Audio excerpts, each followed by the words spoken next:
Welcome to the podcast number 34.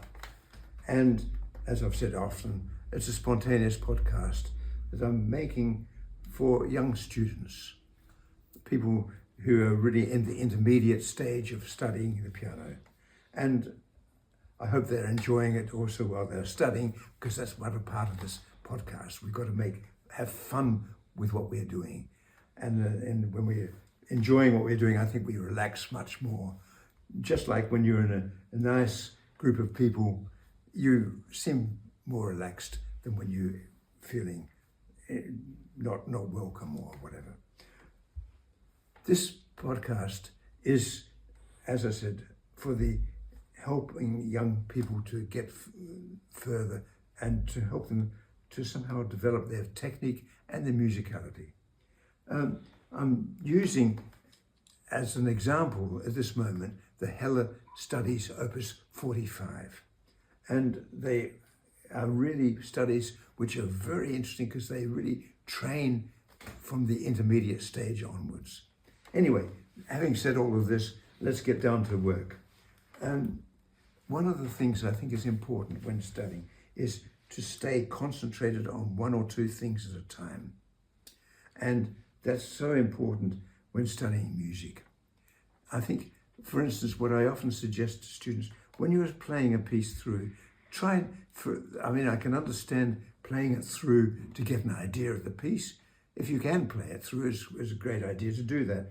But it's also important to stay with one or two measures longer, to sort of let them really get into your feeling. They've got to literally get into your bones. And I think you've got to somehow keep on working on them to try to just get the feeling of the pieces. And I suggest often remaining on each measure longer. So looking at a measure, for instance, this is the study number 20 of Heller from his Opus 45. And it starts like this. Okay, not very difficult, but very important for developing the very beginning of the left hand, feeling easier. In a way, it's very important going in triplets. As you can see, it goes in triplets. And it is important to get that feeling of relaxation, of that easiness. And I've said in previous podcasts, very important to get the feeling of how the hand moves. To get the feeling of the way the hand moves. Just trying to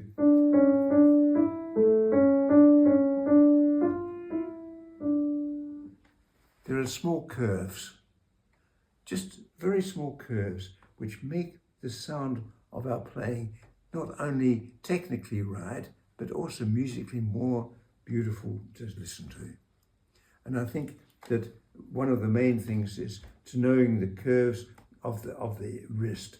So letting the wrist do a part of the work. Not much, it's not a matter of doing this and that, no. It's just a small amount, just getting that. And you can get that feeling just by doing this.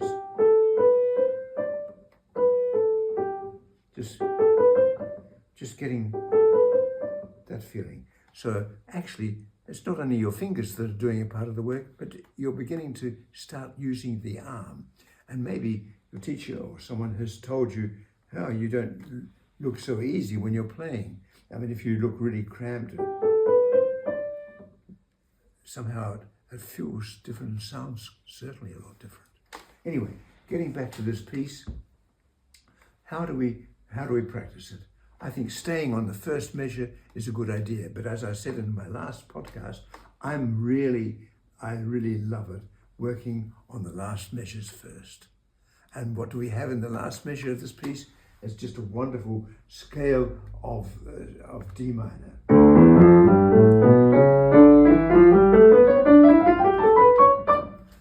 Just a very good training start. So we can do that first of all.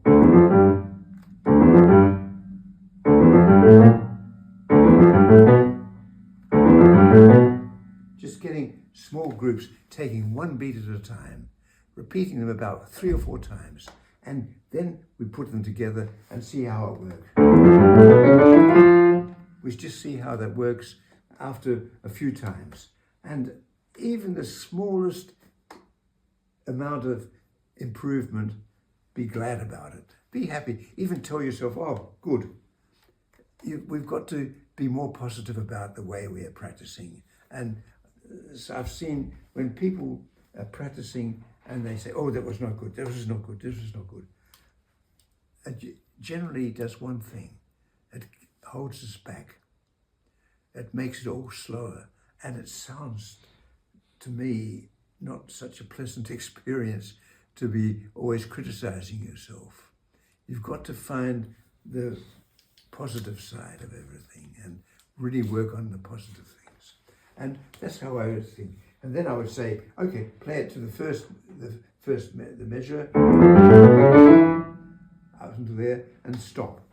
And just listen, okay, maybe play it a few times with the left hand, play it a few times with the right hand, and then you can put it together. And this method of working, you can even do that working measures back from the end to the front.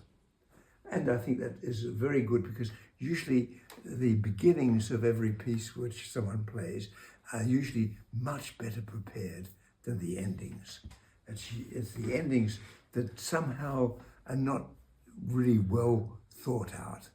So work a bit more on the endings, because that's when, after that, the people clap, don't they? Well, I hope so.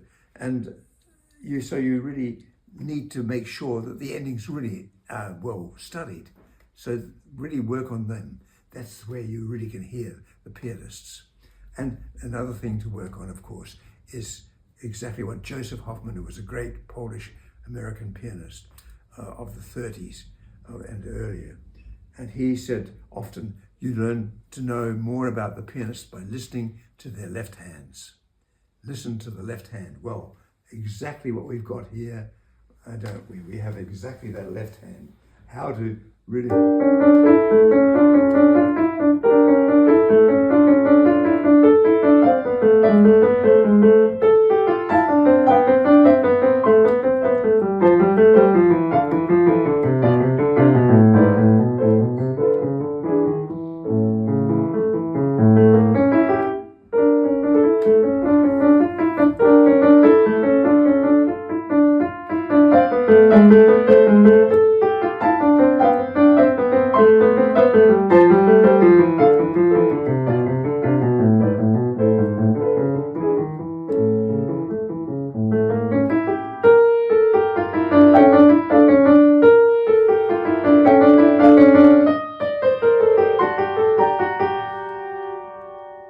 so on.